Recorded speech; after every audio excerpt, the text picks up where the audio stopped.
Bonjour, hola, hello and welcome Sagittarius to your February 2016 Taroscope reading with me.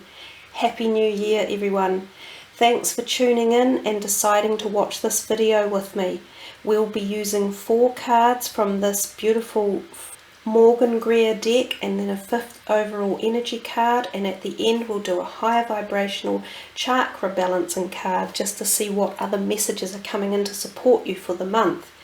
You have a beautiful bunch of coloured crystals here in the background. They seemed to want to pop in.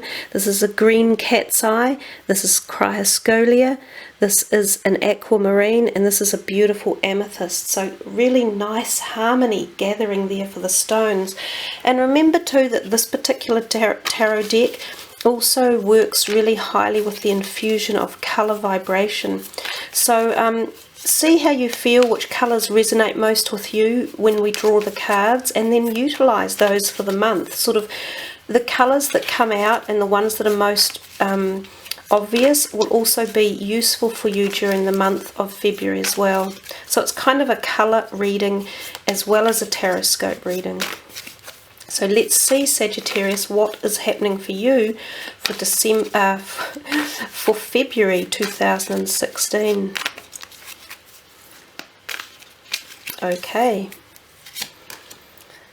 Oh, how beautiful. The Star. One of the most coveted cards of all. Oh, the Ace of Cups. And there's the greeny blues. There's the aquamarine colour, or the turquoise. The 10 of Pentacles. The 7 of Rods. And your overall energy card is the 9 of Rods, or Wands. So 1 major arcana, a cup, pentacle and 2 rods. The colours are gorgeous, and we saw here in the first part lots of the bluey greens which suited these stones, and then we move into the more earth-based, the yellows and the reddy browns. So you've kind of got 2 things going on in the month there colour-wise. Let's start with the Star, which is would roughly be the first week of the month, basically. A great way to walk into the month because it is the beginning of the month. And, you know, it's still really the beginning of the year. We're only just into the 2nd month of the year. She is a beauty. When this card turns up in a reading, she helps exude positive energy to all of the other cards. And if there are any cards with any difficulties around them or difficult energies, she lightens the load. So I also think of her very much as spiritual helpers around you. So your guides and guardian angels and angels will be available to meditate with and call upon and ask for support and anything that you kind of need. The universe is opening a little door for you of extra support, so call on that and ask for their help, and remember to always infuse any questions or needs with gratitude. Until you give the gratitude at the end, you're probably not going to be met with your requests. It's quite simple. It's a little bit like here on earth. If you ask somebody for something, you say, oh, could I please have that? And then you go, thank you. It's the same principle. Those, what you call social gratuity words, they're powerful. They're so powerful. They, you know, whatever language you speak or however you use them, they are positive and powerful words. She does talk about balance as well, and balance in all realms, balancing of your psyche, your emotions, your physical body. There's a sexuality to the card. There's also fertility to the card. It's strange, this month has had a lot of fertile messages in it, so there could be conception, and if you don't want that, you should use protection. In fact, this card also has a degree of fertility in it as well. So I would say, yeah, there's a possibility of bringing a new human into your lives, or the start of a new life. The other thing too is, if any of you have past relatives or people who you love very dearly, they are around you at the moment as well, and some of them will try to make contact with you, possibly through dream time, or messages that you hear, you know, a song on the radio that reminds you of this person who has passed over that you loved, or a number plate, or an advertising sign. Look for synchronicities at the moment, because they'll be very profound and they will have messages with them. Also, listen to your dreams. You'll find answers in your dreams as well. There is something in here about balancing fluid intake, and also sometimes drugs and things too, and alcohol. Make sure that you are on an even keel with your diet and your physical fitness. We come to your second card, the Ace of Cups, roughly in the second week. Another beautiful card, full of love and even amour, you know, that romantic love. Somebody is handing something to you. This is a gift coming in, and it's an emotional or supportive, nurturing, love-centered gift from the heart chakra. You may not know it or be aware of it. You may have to keep your eyes open to feel this one coming in, but it could be someone you already know who is just there as a wonderful person in your life, or this could be a new relationship coming. These two kind of go hand in hand a wee bit. There could be a sexual connection, and as I talked about, fertility as well. This is also spiritual, so there's a definite, this whole first half of the month for you guys is quite spiritually connected, quite a lot of higher vibration stuff going on at a much higher level up in the crown chakra area. Really nice. Even health, this is positive, new beginnings, new health regimes could kick in. If you've had health issues, they may lighten up and take a turn for the better. Money, there's seeds of new money coming, or prosperity possibly for new jobs, all of that type of thing. We come to the third week, we see the 10 of Pentacles. Tens are often about the end of cycles. So this is often when we get to a place in life and we go, yes, I feel quite positive, or I've done well, or I'm happy and content with where I've got to. This is often about happy families and the nurturing tenderness and care that you can receive from a family member, and feeling secure. It doesn't have to mean you have millions of dollars. It just means that the bond of the family unit that you have around you is prosperously loved. And families, remember, are different for every person. A family can be friends, right? It doesn't have to be blood ties. It can just be the people that you live with as what you call family. But it's another positive card. And also it often means your finances are quite steady, that they have a good foundation, and that there's prosperity around that feeling. So it's a nice energy for the month for your finances. Health-wise, it bodes quite well as well. Again, I say you've got support, you've got people around you. You generally feel quite happy when this card is there. We get to the fourth week and we see the 7 of Rods, and it's a little bit more argy-bargy. He's kind of up there defending himself for some reason, and all these people are either wanting time from him, or knowledge, or help, or support. These could be family members from here. And you might want a bit of space, but inevitably you do get what you want one way or another, whether you say to them back off a bit or listen to my ideas. It's about how you do it. Don't give up, you're getting there. Choose your words. This is also about creative passions and ideas and knowledge. You could have a whole lot of ideas coming into your mind about creative thoughts for new projects, new employment, jobs. There's a heap of stuff going on in this type of energy, and of course this is the fire energy, which is you guys. So this is your energy vamping up for the month. So it's quite nice, really. It sort of suits your gusto and temperament as well. And your overall energy is the same. It's you. And looking back a little bit, looking back to the beginning of the month and even back to January and maybe even last year, with this whole creativeness. So you've been working on something for a while, and you're coming close to the end, because this is the 9, and then we've got a 10 behind it. Different suit, I understand.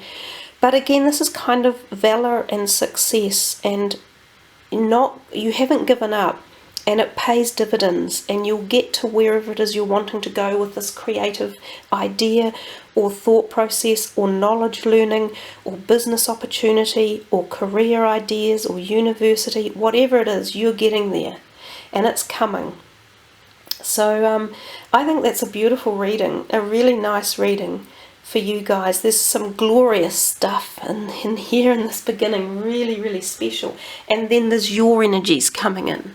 So nice, really good reading. Let's see what your final card is going to be. These are the chakra energy cards. And I don't really need to shuffle them, because what I will do is spread them. And then we will select one. Third eye chakra. And that's that energy there. And that's again about, it's really weird. I've just done the Scorpio reading, and they had the third eye chakra from a different card set come in. And then I was getting ready to prepare for your one, and I thought to myself, Sagittarians are known as the very, even though Scorpio are quite profoundly, deep and spiritual, Sagittarians love religious perspective of life as well, and often seek the religious side of life, or that connection to source and soul, whether it's through religion or spirituality. And for some reason I thought of the third eye chakra, and then it pops out, and then maybe that's why I'd put the amethyst in for you. It is so much the connection to source, and it's the all-seeing eye, and there is nothing hidden once we open our spirituality to this. So I shall read the little bit in the book from this for you. It doesn't say a great deal, but there's also the third eye chakra. I can give you a video for it. Well, actually, it does say quite a lot. Spiritual awareness, seeing, insight, visualization, initiation, psychic powers, vision, clairvoyance, imagination. Whoa! From a spiraling center of white light and indigo rises Anja. I'm not sure how to pronounce that. Ajna. The symbol of our third eye. 2 white lotus petals represent the manifest and unmanifest mind. Like our 2 eyes and 2 brain hemispheres, when used together, they become one, intensifying their power to form a laser-sharp instrument. The one all-seeing eye shines the way of non-duality through the single focus of this device. The balanced vision of our third eye provides a harmonious and holistic view of the world, integrating logic and imagination. It awakens our perception of that which shimmers beneath the superficial reality seen by our 2 physical eyes. This grants access to the realms of the divine. And I have goosebumps while I'm reading this, because it's just so beautifully powerful. Our third eye is located between our eyebrows and is the energy center of our intuition, imagination, visualization, and higher vision. Many believe that this chakra is the seat of the soul. While our throat chakra operates in the frequency of sound, our third eye's vibration is that of inner sound and of light. Divine sound and divine light. As we open to the perceptive powers of our third eye, we open to seeing and experiencing our world in a more holistic, expansive way. We are not bound by the physical limitation of what our current circumstances look like on the surface. With Ajna, and I'm not sure if I'm pronouncing that correctly, we see all possibilities.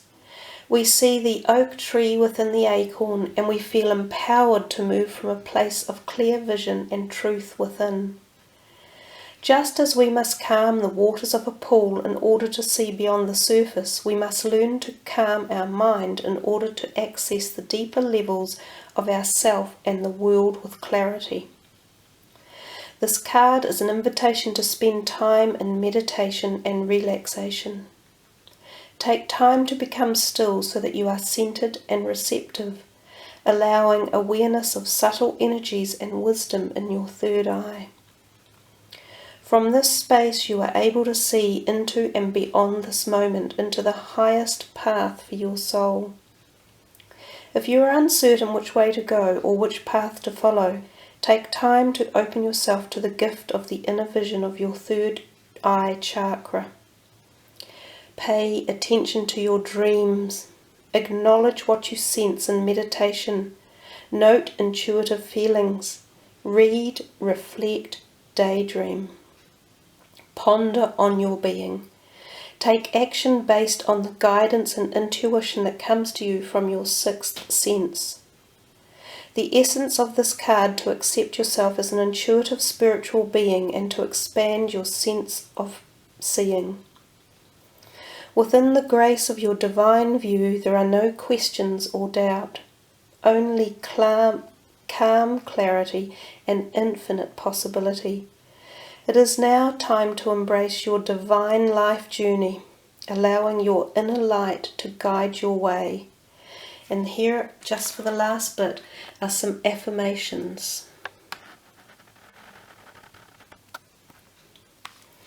I open myself to my intuition and inner wisdom. I expand my view of the possible. I trust and follow my inner guidance. So there you are, Sagittarius, a truly beautiful, beautiful reading. Great way to start the year with your own personal insight as to who you are and where you are going. Thank you for joining me. I really love that you do, and I like that you sub the videos and like them. I appreciate your time and your viewing, and I wish you all the very best for February ahead and as the year moves ahead indeed. So thank you again. Ka kite anoa, much aroha, namaste.